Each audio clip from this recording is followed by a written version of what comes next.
राम मंदिर चढ़ावा चोरी मामले में बीजेपी बुरी तरह फंसती हुई दिखाई दे रही है। अभी तक विपक्षी बीजेपी को घेर रहा था, लेकिन अब सुप्रीम कोर्ट ने केंद्र और राज्य सरकार को नोटिस भेजा है। चढ़ावा चोरी मामले में आज सुप्रीम कोर्ट में सुनवाई हुई, जहां बीजेपी घिरी हुई नजर आई। विपक्ष ने बीजेपी पर हमले तेज कर दिए। वहीं सुप्रीम कोर्ट की एंट्री के बाद इस मामले में एक नया मोड़ आ गया है। तो क्या है राम मंदिर को लेकर ताजा अपडेट, देखिए इस रिपोर्ट में।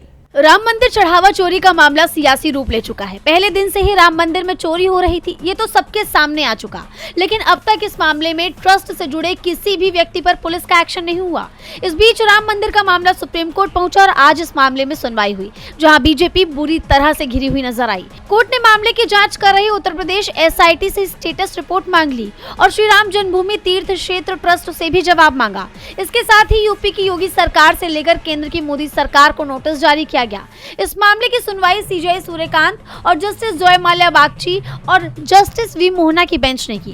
कोर्ट ने साफ कहा कि हम उत्तर प्रदेश सरकार द्वारा गठित SIT को स्टेटस रिपोर्ट सौंपने का निर्देश देते हैं। इस मामले में आगे की सुनवाई 20 जुलाई के लिए लिस्ट की जाए और स्टेटस रिपोर्ट में SIT के गठन की जानकारी भी दी जाए।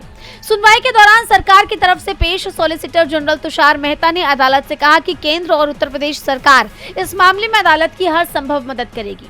बताया जा रहा है कि कोर्ट में मंदिर ट्रस्ट पर भी सवाल उठे हैं, जिसके बाद ट्रस्ट की तरफ से व्यवस्थाओं में बदलाव की तैयारी तेज कर दी गई है।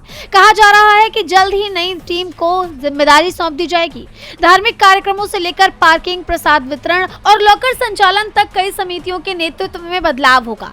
CO की नियुक्ति प्रक्रिया में भी तेजी लाई गई है। भले ही बदलाव की बात हो रही हो, लेकिन सवाल अब भी उठ रहे हैं कि राम मंदिर में शुरू से ही लोगों की आस्था के साथ खिलवाड़ होता रहा और सरकार को भनक तक नहीं लगी। ऐसा कैसे हो गया?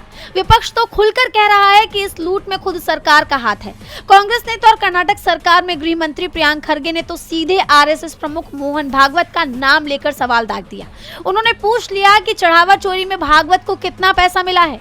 और अब इस मामले में जिस तरह सुप्रीम कोर्ट ने सख्ती दिखाई है और बीजेपी सरकारों को नोटिस भेजा है और जवाब मांगा है, उससे बीजेपी सरकार की मुश्किलें बढ़ी हुई नजर आ रही हैं। DB लाइव उत्तर प्रदेश की रिपोर्ट।